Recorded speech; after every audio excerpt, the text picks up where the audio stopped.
Hello, everybody. I'm Dr. Thunder, and this is Tenor Talks. And today's show is going to be all about developing proficiency on a non primary instrument and potentially several non primary instruments. Although the term doubles is a term that I don't prefer because it seems to communicate that it's not your primary. You do want to be able to fool people into thinking that whatever instrument that you're playing is your primary instrument. That being said, we're stuck with the term doubles. And when we talk about saxophone players, something that I tell my students frequently is that if you play saxophone, then that means that you play flute and clarinet also. Otherwise, you can't play musicals, you can't play in a big band, and there's a ton of other work that you're going to miss out on.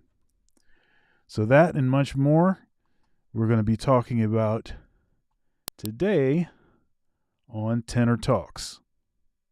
Let's go.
Hey, what's happening? How you doing? Hello, hello. Good to see you today. Yeah, you Appreciate you too. making the Tuesday time work. Oh yeah. So this will usually be a Thursday show at 3 p.m. and we uh, because of Dr. Brooks's travel schedule, um, and amongst some other things, we decided that today was going to be a better day for us to do the show, and then we moved it back about 30 minutes because I have rehearsal. Anyhow, so but that's part of it, right? Absolutely. And it's one of the things that the kind of job that we have, this professor thing, there's a flexibility component to it. And since we're also good colleagues and collegial and everything, there's also a sharing the load component to this, and which, yeah, that makes it makes it fun to do, especially when you get to work with folks that you enjoy working with, and people that know something about what it is that you do, so you can have some shop talk and all of that kind of stuff. Mm-hmm. Yeah. All right. So today's topic. Here's how to get your doubles together. And on the thumbnail, you saw, there's a saxophone, and saxophone, of course, is in both of our hands, but there's a clarinet and a flute, really prominently featured.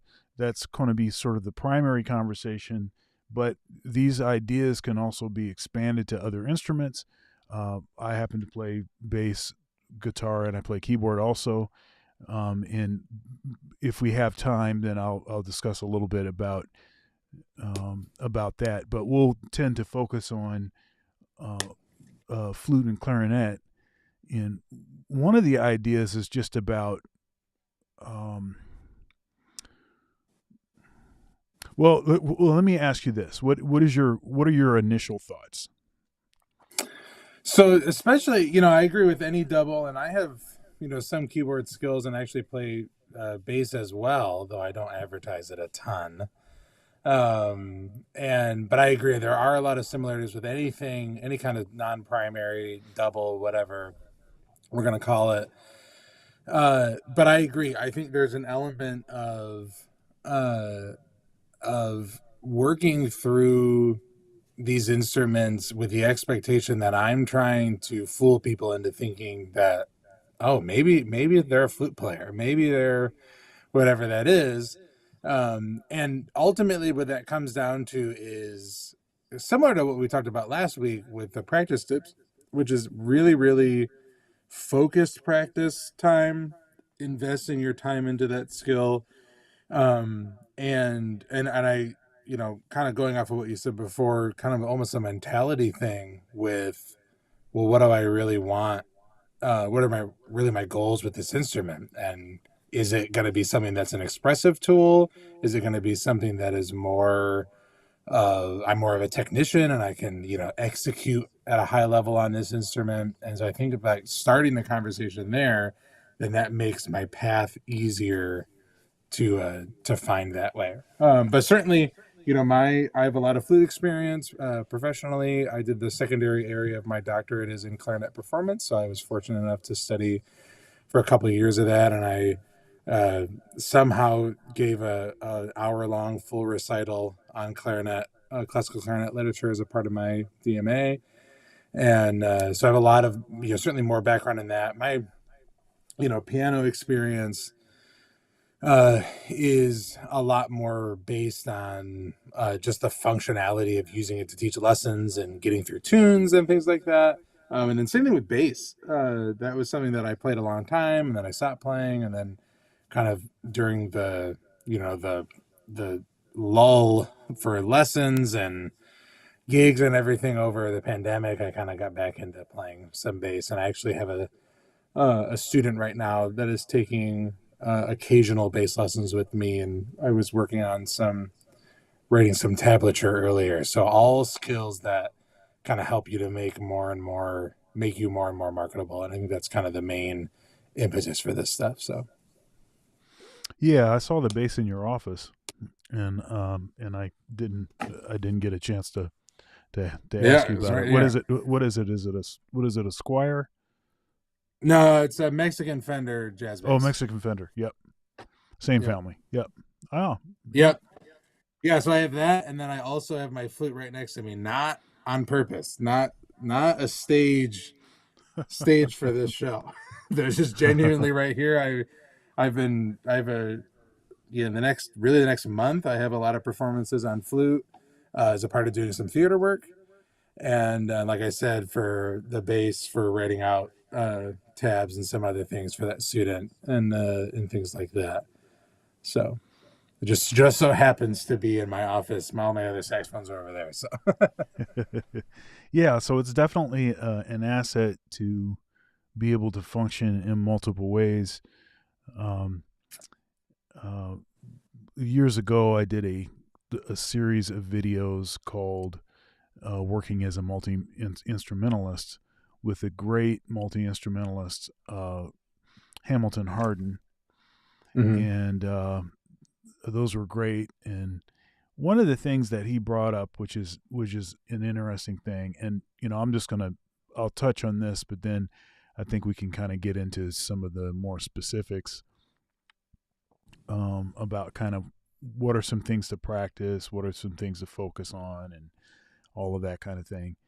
But one of the things that he talked about, because he's all the rhythm section instruments. Now, he was a jazz saxophone major actually at Ohio State. And he finished his undergraduate degree the year before I took the job at Ohio State. Oh. And we became friends, and I started calling for gigs and stuff. Saxophone's not his first instrument. I think his first instrument was drums. And then he started keyboard. He's a great bass player. He's a great guitar player. He plays trumpet, he plays flute. He's a great keyboard player. And he tours with national acts on anything. It doesn't matter what it is. He's always doing stuff. Now, he's also producer and all that. So one of the things that sometimes happens is that people will they have a hard time associating you with more than one instrument. Mm-hmm. And from a working on, as a multi-instrumentalist working on different instruments, in a particular scene, it can be really challenging because if they saw you first play saxophone, then that's all they're going to think to call you on. If they saw you first playing, bass or something, then they're going to have that stuck in your head. Oh, you're a saxophone player. You're holding the wrong instrument or something. And that's not intentional, but sometimes also what'll happen is, sometimes people don't like it that you can play other instruments. And perhaps there could be some jealousy about it. I think it's more of a natural inclination, like, and there's I think a sense that, can you really be that good at all of these instruments, or what's going to be suffering, and so I want to know what you really are good at, what is your real instrument, so, or a higher standard on a double, right, than like someone else, you know what I mean? Like, oh, right. Well, you're actually a saxophone player, so then that flute playing better be pretty great, or something like that, for you to think, things like that. It just kind of can alter somebody's perception. Yeah, I know exactly what you mean. Yeah. So anyhow, let's get into this. I think we can spend a little bit of time on both flute and clarinet, probably more time on them. So what are some of the things that you played saxophone first? Is that right? Yeah. Started on, I mean, with any seriousness, started on saxophone. My grandmother was a music teacher at one point in her life. And so I started playing piano with her when I was very young. I don't have a lot of, memory of that necessarily. But she had a lot of musical instruments around. So the first instrument that I, maybe chose to play was saxophone. So I would say I started on saxophone, but I did have some of that experience beforehand through her. And so which is the first double if we're calling flute and clarinet the doubles, which is the flute's Yeah, first I went to clarinet first first, double? and a part of that Okay. was that my mom played clarinet when she was in high school, and so I had access to one. But I got kind of into the concept of doubling pretty early. I think I played clarinet first, and certainly it didn't have any direction with those secondary instruments when I was young. And then when I was, that had to have been like eighth grade. The our band director at our middle school program was a really great double reed player. She's primary oboe, but also played bassoon, and they needed somebody to play bassoon. And she asked me, and then that kind of got me into trying all of the instruments. So I had probably played in a band setting and then ensemble setting, either woodwind quintet or in band class in middle school, all of the woodwinds at that point. And it was kind of a good jumping off point for all that stuff. But kind of similarly with saxophone, with really any seriousness or direction, it was clarinet for sure. So Okay, and then flute. When did you get more serious about the flute?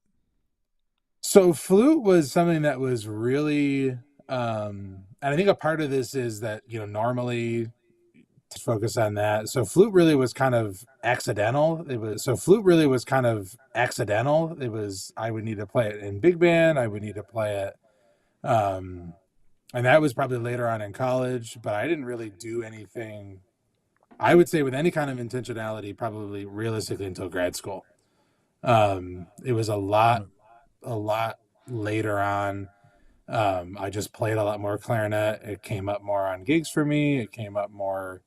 I was able to get a nicer clarinet sooner, so then it was kind of more of an investment thing, um, and stuff like that. I played clarinet in like a concert band in my undergrad as a secondary instrument. I did that stuff, and flute. I think naturally the embouchure was just less intuitive for me, and so it took a lot more of like intentional work than clarinet did.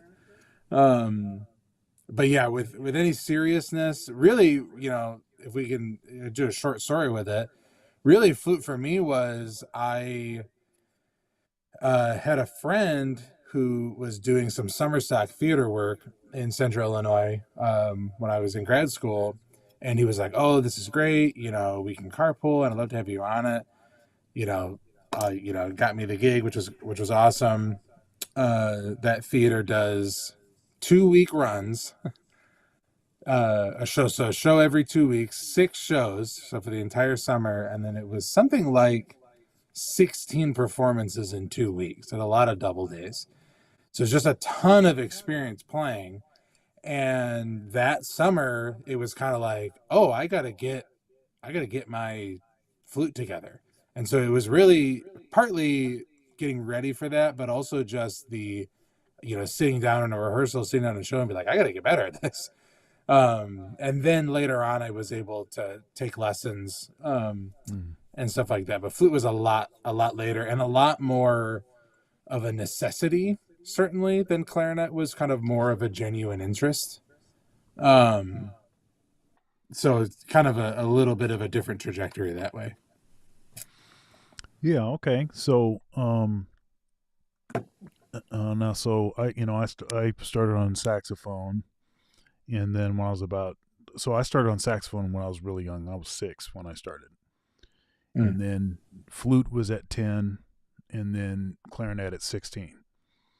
Mm. And the clarinet, I didn't really get. I started when I was 16, but I didn't really lean into it as much until I was in college. Mm-hmm. The flute though was something that especially my dad really insisted that I play the flute like I play the saxophone. And so I eventually adopted that sort of disposition with respect to clarinet. And that whole idea that all of them were pursued the same way. So Mm. I would play both classical and jazz on them, stuff by ear, stuff that's written, stuff from different periods, different styles, so that when I play those other instruments, it doesn't seem like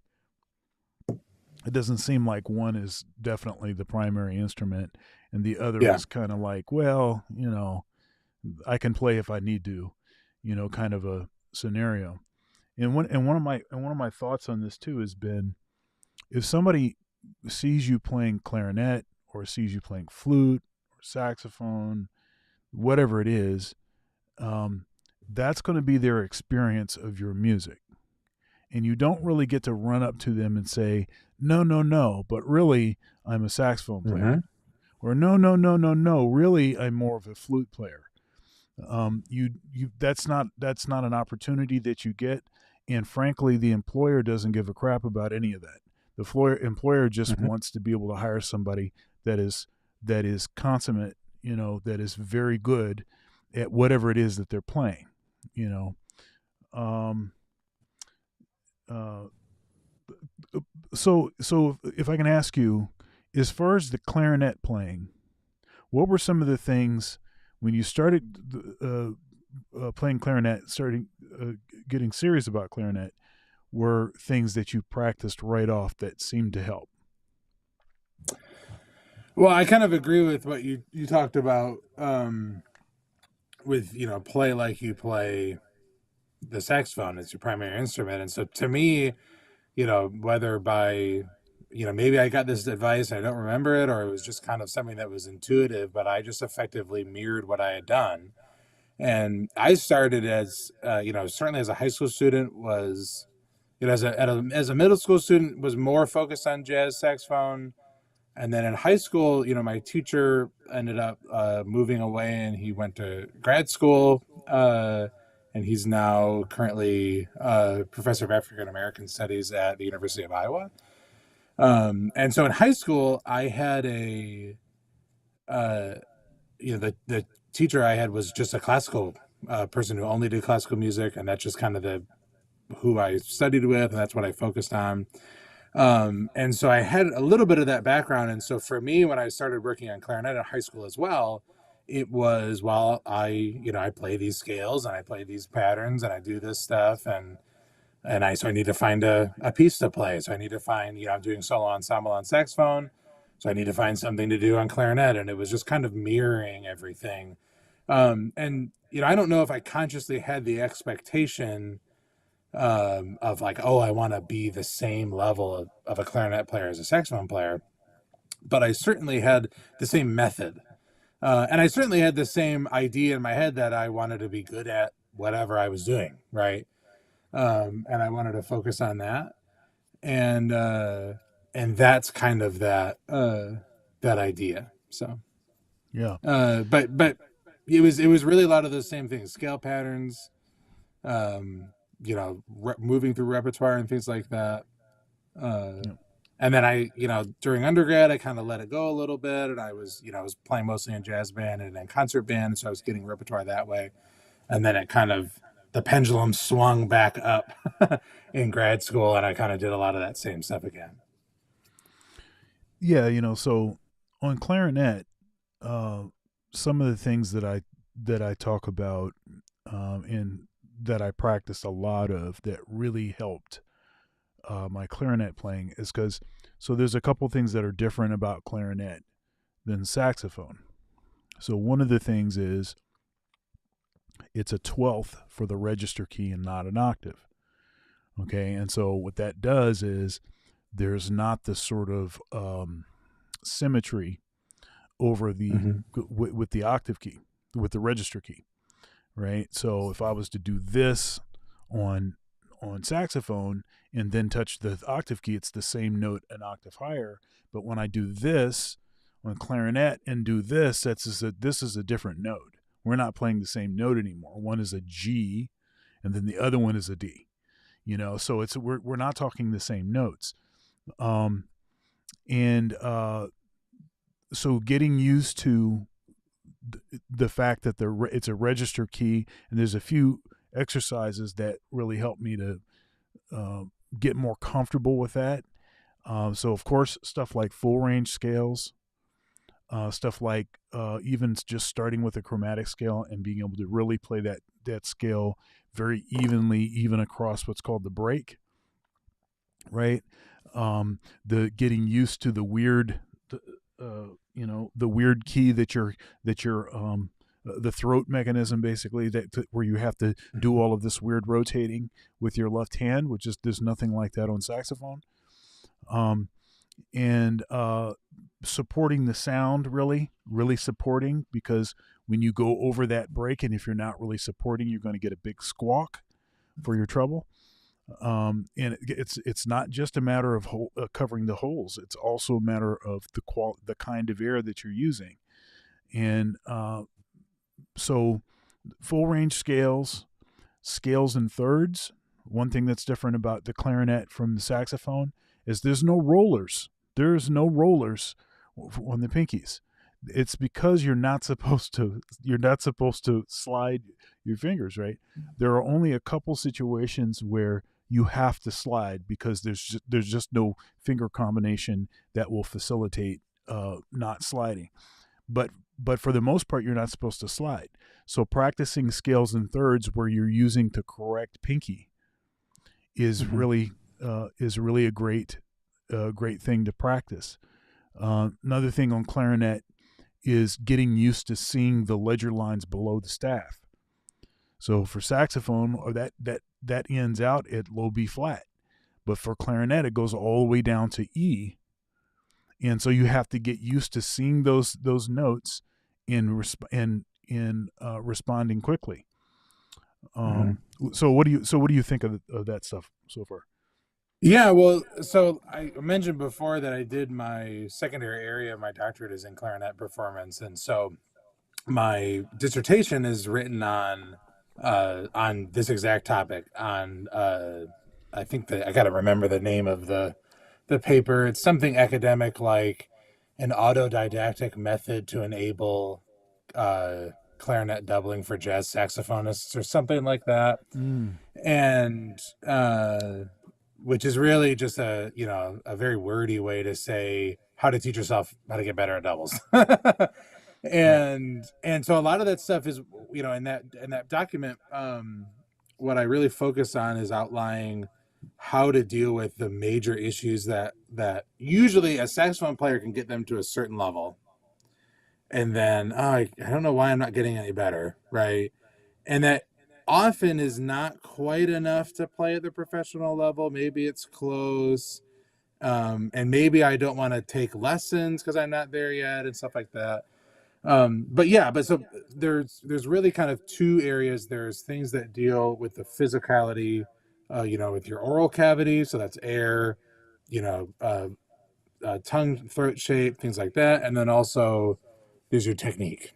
And I think what's difficult about clarinet for a lot of people who start on saxophone is that the saxophone is the most technologically advanced wind instrument, like at least standard wind instrument that we have.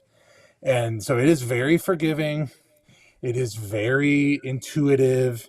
It is very just advanced in that way. And so the clarinet, the standard clarinet that we use is obviously still a fantastic instrument, but it does a lot less than the saxophone does automatically. It requires more specific input. It's kind of a way to think about it. And the saxophone will let you get away with a lot of bad habits for a long time, and it won't complain about it. And the clarinet is much more picky in that regard. So part of that, yeah, I agree, is focusing on what specifically are the differences, so you can kind of source where some of your issues are. So I agree. So some of that stuff, technique wise, are an active fingering system on the clarinet versus a passive system on the saxophone. The saxophone is designed that there's really only one fingering for a note most of the time. We have a couple instances of, I can play B flat, long B flat, or bis, right? Or I have trill keys, so you could argue there's two ways to finger an F sharp, but really there's a standard fingering F sharp, and then there's a trill fingering. And clarinet has many, fewer of those out and out standard fingerings. A lot of stuff are seen as multiple standards, and a big part of that is operating pinky keys. So because there's key redundancy on that instrument, it leads you to needing to actively make a choice about how you finger something, whereas saxophone, there's usually just one way to do it. Sometimes, there's a couple ways. And so a lot of it for me was scale patterns. And, you talked about like playing chromatic scales and things, but any pattern and playing them in all of the possible left hand, right hand pinky combinations, using a lot of those concepts. You talked about getting over the break, and I remember this really clearly. I remember when I was in jazz band, all of the other saxophone players would talk about how hard the break was and how scary the break was. And man, this is a tough lick because it goes right over the break, blah, blah, blah. And then I would be in concert band and I would play with students who clarinet was their primary instrument, and they never talked about the break. Right. It never came up, right? And I kind of realized that it was like, oh yeah, that seems hard because we don't deal with it on saxophone. And so part of that, I think, is, another thing that saxophone does is the saxophone is a self-regulating key system in each stack. So if you press keys, they kind of will line themselves up, and it makes it easier for them to close at the same time. Clarinet is largely independent. So there's an element of a more specific timing needed to get over the break. And then in my dissertation, it's referred to as the lateral motion of your left hand pinky fingers, and not as something that exists in saxophone. So that's another thing that takes a lot of very deliberate practice, and even just using the quasi sliding you do on your left hand thumb and finger to activate the A key, to activate the B flat key. I think we are very used to in saxophone, and this is by design for the instrument, is I press a button, and there's a lot less of those subtle motions. So that's all stuff. And to me, and in my, the methodology that I kind of put forth in that document is a lot of, using a lot of the same basic patterns and things, just with an eye on filling the gap in knowledge, right? There's a lot of things that my fingers are on automatic do very well that come from saxophone playing. And then there's a couple of very important motions, very important things they're not going to do well. And so it's playing through scales and patterns and things like that really encourage you to kind of expose those things, and they encourage you and give you the opportunity to work on it. So I do a lot of that same kind of stuff. And then on the voicing side, on the oral cavity side, often I find saxophone players are way too low, especially when you come from tenor. It's a very different voicing. But I think more than that, what I discovered in myself and in other people that I worked with as a part of that project, is that the clarinet is far less variable in its voicing. The saxophone, because of the conical shape, I have to change my voicing to kind of match where I am on the body of the instrument. And the clarinet is largely a cylinder. And so because of that, I don't need to vary my voicing as much. And a lot of times when I'm working with saxophone players who want to get better at clarinet, it's easier for us to think it's a static voicing, that it's basically static, and in comparison it is. And obviously you do make some adjustments on clarinet, but the analogy I use is, when compared to an ocean, a swimming pool doesn't seem very deep, but you can drown in both of them. And it's kind of that idea that for what we're used to, what's normal in a saxophone brain, you're not changing anything. And I talk to clarinet players, they're like, well, you do make some things. It's like, yeah, but we're not talking about the same thing. No, it's not the same. And so I think that's kind of that's probably the biggest thing from that. There's a slight difference with embouchure in terms of how you're creating pressure. But I think, especially for me, who started focusing on classical saxophone, my embouchure is pretty similar. to, because classical saxophone style embouchure is modeled off of, or at least in some ways is based off of, a clarinet ligature. So for me, that wasn't really as big of a hurdle, but for some people it can be, especially for people who are play double lip on saxophone. It is very, very difficult to play double lip on clarinet. You really have to generate more firmness. And you talked about supporting with your air, and I think a part of that support is with your embouchure too. Um, During grad Well, school, we talk about that really your two connection points with a clarinet is that it's resting on this thumb and then your embouchure. And so your embouchure is not only creating the support of the reed to vibrate and have the control and XYZ and this and that, but it's also physically holding onto the instrument for you, right? Good clarinet technique, your left hand is very free. It's not holding any weight. So it really is just these 2 points. So the embouchure, I think, is kind of what we talked about, what I mentioned before. It's just a little less forgiving. It's just a little bit more specific in kind of how that stuff works. But yeah, so a lot of the same things. For voicing, I work on what I call, or what is called, a register leap exercise. That's where you one stream of air, play a low C, and then I keep my air going, no articulation. I add the register key to give me a G, and then I lift my top finger and it gives me a high E. And the idea is my voicing for all those notes is effectively identical. And if I can get those out, I'm voicing high enough, because I really want to be acting like I'm playing this high E in terms of throat position, air velocity, embouchure firmness, all those things. All those notes should come out at once. And a lot of times when I have, especially saxophone players who are starting on clarinet, they have this big, loose, kind of large sound, and they can't get those higher notes out without changing their embouchure, or without articulating or something like that. And so that's a big exercise that I work on. And frankly, that's the thing I use as a warm up a lot. If I haven't played clarinet in a little bit, first thing I do is I do register leap. And that really goes a long way to kind of, shifting gears in my mind and getting me into, oh, we're playing clarinet. And this, externally seems a lot like a saxophone. And it was, I would argue, and I'd be interested in get your take on this. I think the flute is more similar to the saxophone than clarinet is, from a physical standpoint, from the how much you voice and do those things. Obviously, the physical mechanism of the embouchure and tone production is different, but overall, I think there's more similarities with flute and saxophone than there is clarinet. Though you would think, because of the physical, the look of the instruments, the orientation and things like that, that they would be saxophone and clarinet. So I'd be interested in getting kind of your take on that. yeah. So, yeah, I'll answer that question. Let me.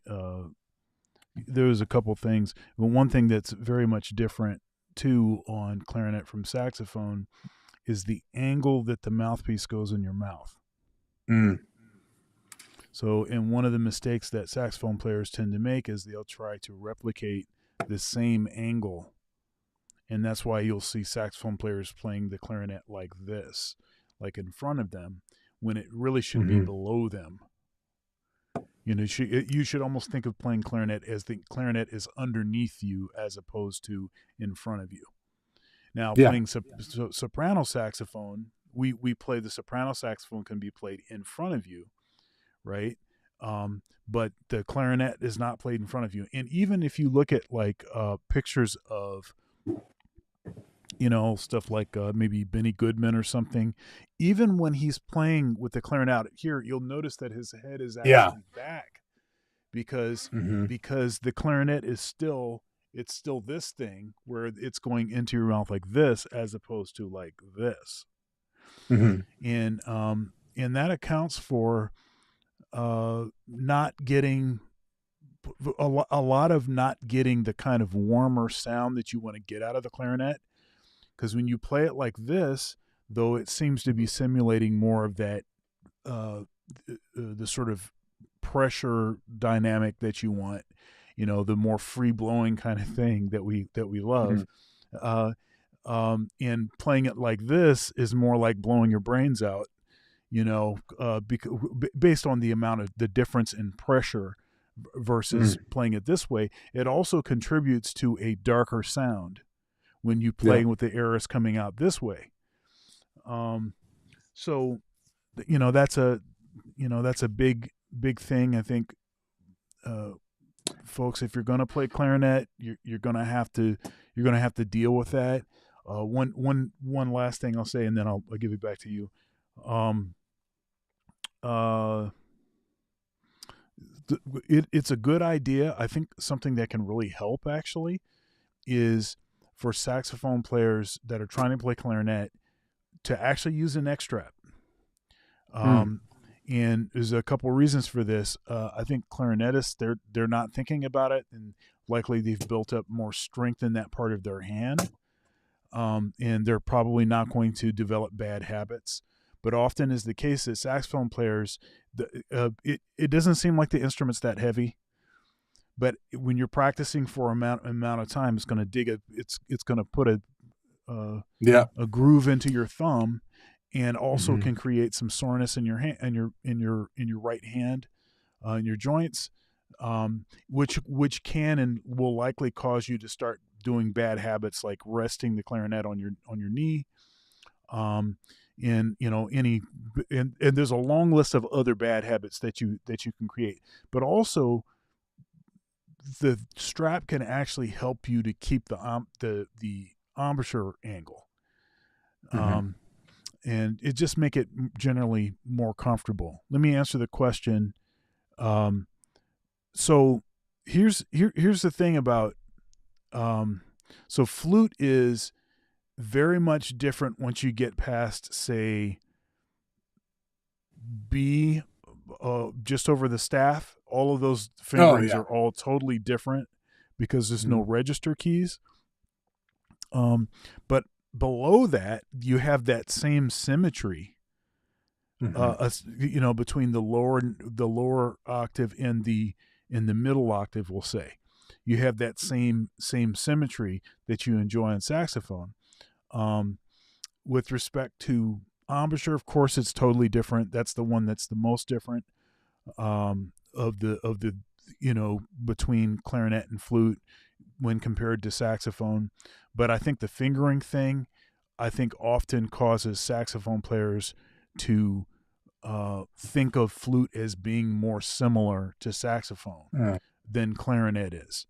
And without the sort of, it is apples and oranges, but it's kind of like, since saxophone we're still producing the vibration with the same physics, a reed and a mouthpiece and a ligature, um, and it's in our mouth. Uh, I think it's easier to compare those things. So mm. when the air is dramatically different and the embouchure is the same, that is going to. It seems to me that it will, make those two things seem like they're even more different than perhaps maybe they are. I don't know. That's just a Yeah. theory. So yeah, go ahead. So I wanted to comment on the embouchure thing. Something the way that I had it, yeah, that kind of helped me to remember the angle of this because I was told for a long time exactly, you want it under you, blah blah blah. And the reason behind that, and I had to visualize this because it kind of helps me to understand it, is what I'm really doing when I bring the clarinet in is I'm wedging the clarinet Yep. against my teeth. And it's that is really where a lot of the pressure on the reed comes from, not just biting. And so a Yep. lot of times when you're here, then you're and the other thing to notice, if you compare a clarinet, and I don't my clarinet is in its case, so but if you compare the clarinet mouthpiece and like let's say an alto mouthpiece, the angle is so much more severe. It Yep. flares a lot quicker. Um, and so because of that, it's harder to get a physical grip on it with your embouchure. And so it's that wedging effect that ultimately I think makes it easier. I agree with some of the air stuff. But it ultimately makes it easier to maintain the embouchure support that you need because you're doing it physically rather than it being all these muscles, which will get tired really easily. And you're using different muscles. Your embouchure on flute and your embouchure on clarinet and your embouchure on saxophone are all different muscles. And so they Yep. wear out differently. The flute certainly, the embouchure aspect of the flute is very much like a brass instrument. It requires way more maintenance than I think what the certainly what they were used to on saxophone. Yeah. Saxophone, I joke about this with some of my friends who are brass players, trombone or French horn, and they will, oh, I got to take a couple of days off. It's going to take me, time to get back, and it'll be like, oh, I could probably not play for a week, and you give me 20 minutes to get warmed up, and I'm ready to go. And it's just there's just but with flute, I have to warm up quite a bit. Clarinet maybe a little bit more than saxophone, but it's just that's probably the biggest thing that I deal with as a flute player is the maintenance of my embouchure and getting used to that. It takes me a lot longer to warm up. And so, kind of to segue into some of the professional aspects of doubling, my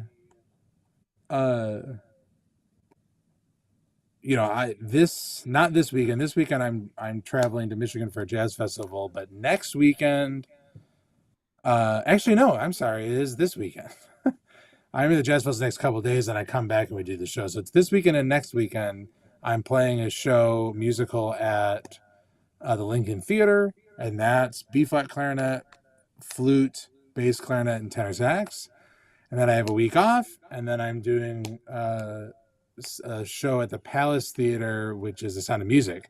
And that's a completely orchestral book. So I'm playing second clarinet and second flute in that show. And so when I got the music for those things, I was like, oh, I gotta start doing my warm-ups on flute every day. And then for the clarinet, it was like, yeah, I'll get to it when I get to it, because of like just how much more maintenance the embouchure takes for me. And I think part of it is I just have a lot more background on clarinet, so I know I can dust it off and sound good. And flute it takes a little bit more effort on that side of things. But that's also something that I've noticed that's very different on that kind of deal. Yeah. So let's, with the few minutes that we have left, I'm going to sort of bust through some flute stuff. And then I want to talk about this non-redundancy practice methodology that I have for multi-instrumentalists, which I think is going to be really, really helpful. Okay, so so a couple things. So for flute, obviously stuff like long tones, overtone exercises, critically important. All the universal exercises, so full range scales, scales and thirds, and arpeggios. That's just the universal stuff. And if I didn't say that for clarinet, that would be the same thing. You have to be able to do that stuff. That's the bass floor. If you can't do that stuff in all keys effortlessly, then then you have to do that. Now, so I'm not here to tell you that there's some sort of trick, there's some gimmick or something that prevents you from having to do the same things you had to do on saxophone. No, you still have to do the same things. Perhaps you'll be able to get through those things quicker because you've had some experience going through those exercises. So in other words, you're not learning a new language. You're just learning a new sort of apparatus to express the language. Yep. There's different physics associated with expressing the language. And all three of those instruments generally are functioning in the same way. They tend to be lead instruments. They tend to have melodies. They tend to function that way. Saxophone, flute, and clarinet. Now, when we start talking about rhythm section instruments, then you start talking about there's also another dynamic with respect to your general musicianship that you have to deal with, that you have to develop.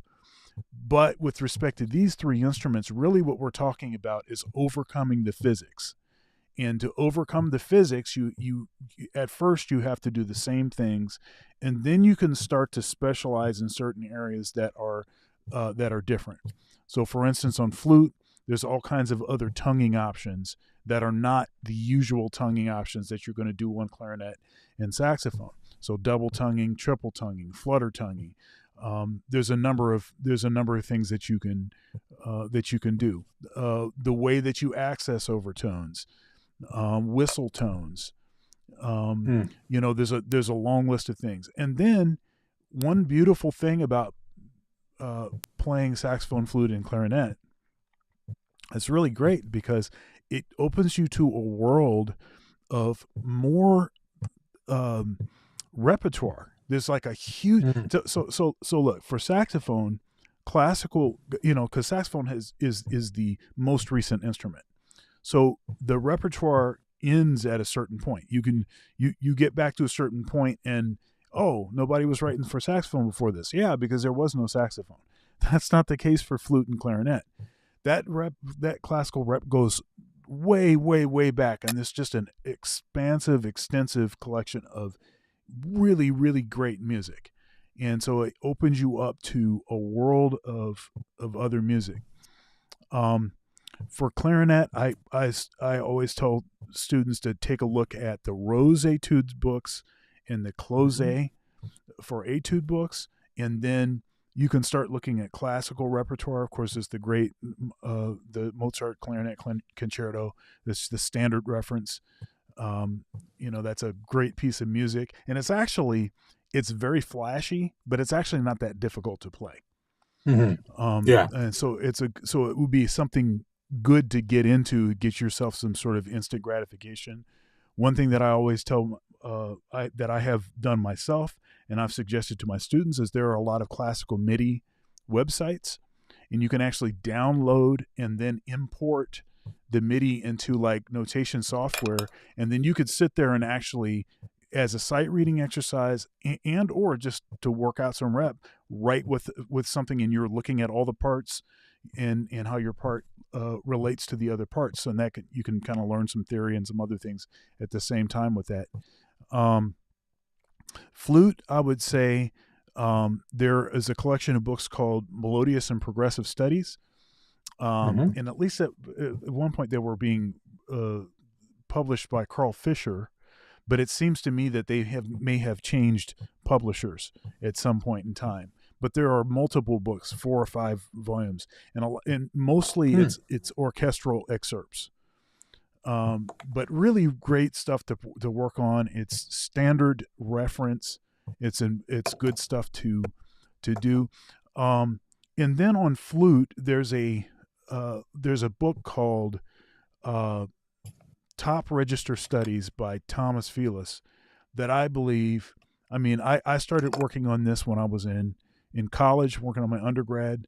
I had a great flute professor, Christine Smith, and goodness, this really, really changed my playing, because one of the real challenges for flute players, not just saxophone players, just for flute players, of any kind, is addressing a lot of those clunky, weird fingerings up in the register, getting used to seeing those extra ledger lines, the articulation necessary, the ability to accurately execute, and that book is really, really great for developing that kind of facility up in that range. I spent hours and hours and hours working out of that book.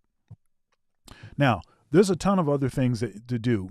I'll tell you one of the keys in studying flute and clarinet the way that you studied saxophone, or studying whatever other instrument the way that you studied saxophone, if saxophone was your first instrument, is you should get a teacher.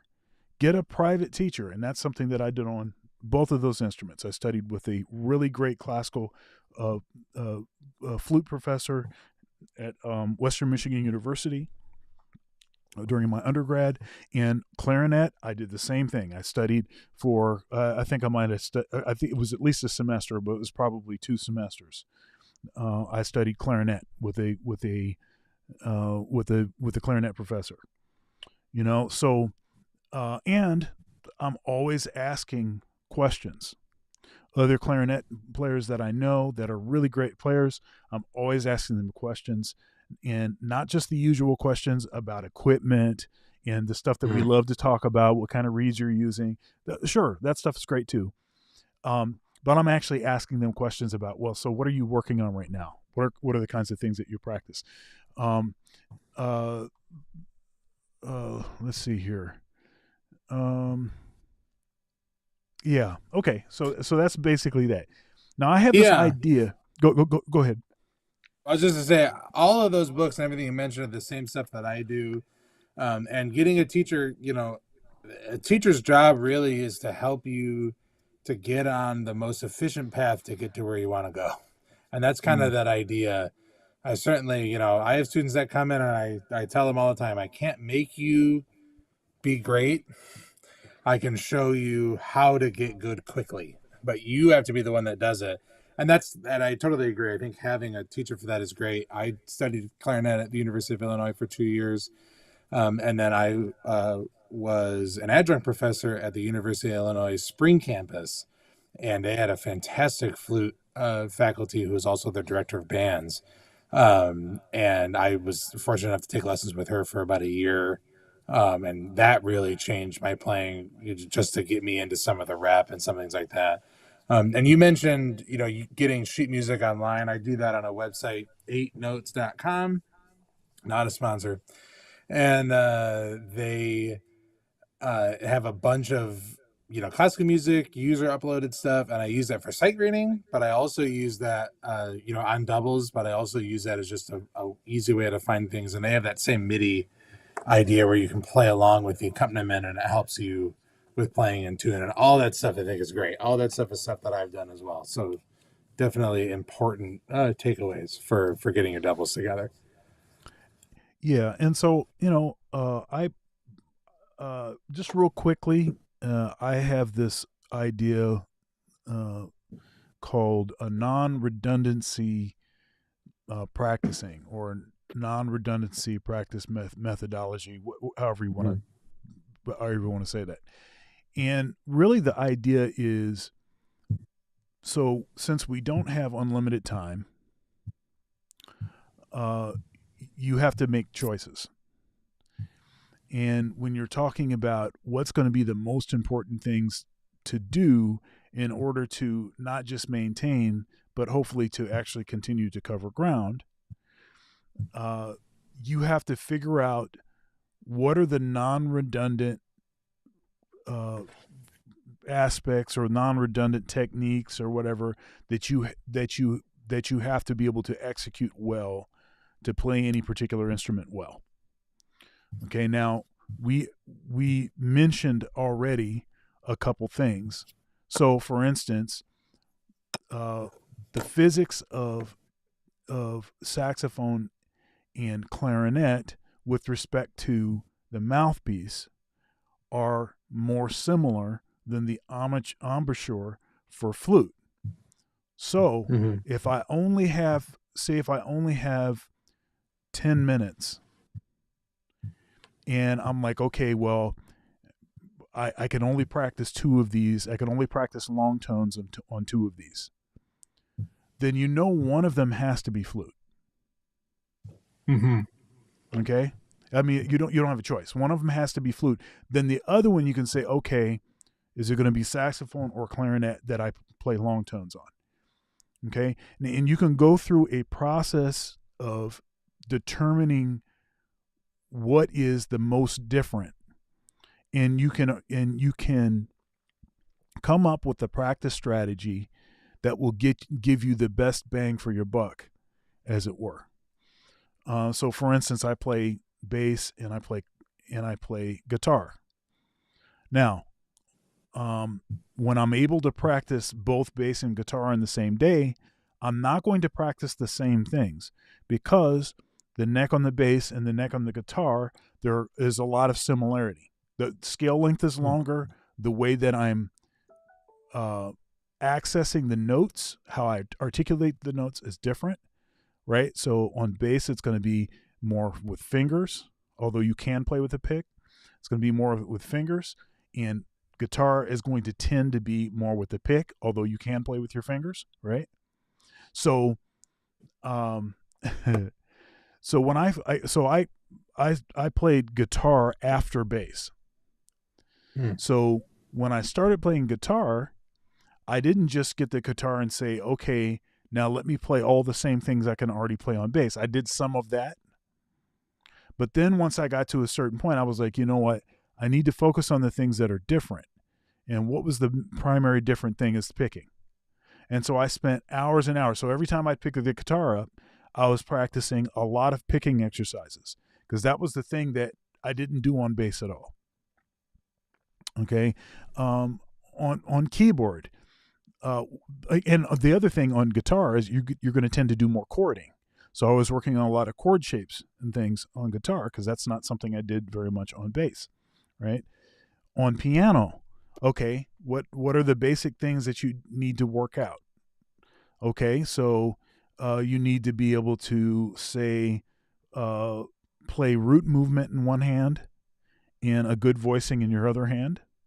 You'd need to be able to play a good voicing in your left hand, a melody or something in your right hand, and then two-hand voicings.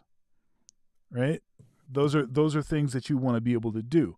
Now, if you have enough facility and enough independence, then you can try to work out walking a line while you're actually playing something else at the same time. But that's going to be a pretty advanced kind of thing.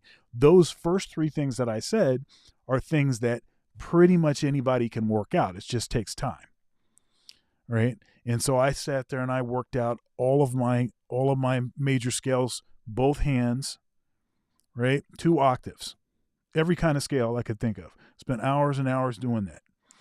And then I started working on voicings, everything else. And the thing is that even if I'm not playing keyboard publicly, like on a gig, it really, really helps your writing. And it makes it so that you can write faster because a good voicing is a good voicing. So I have an extensive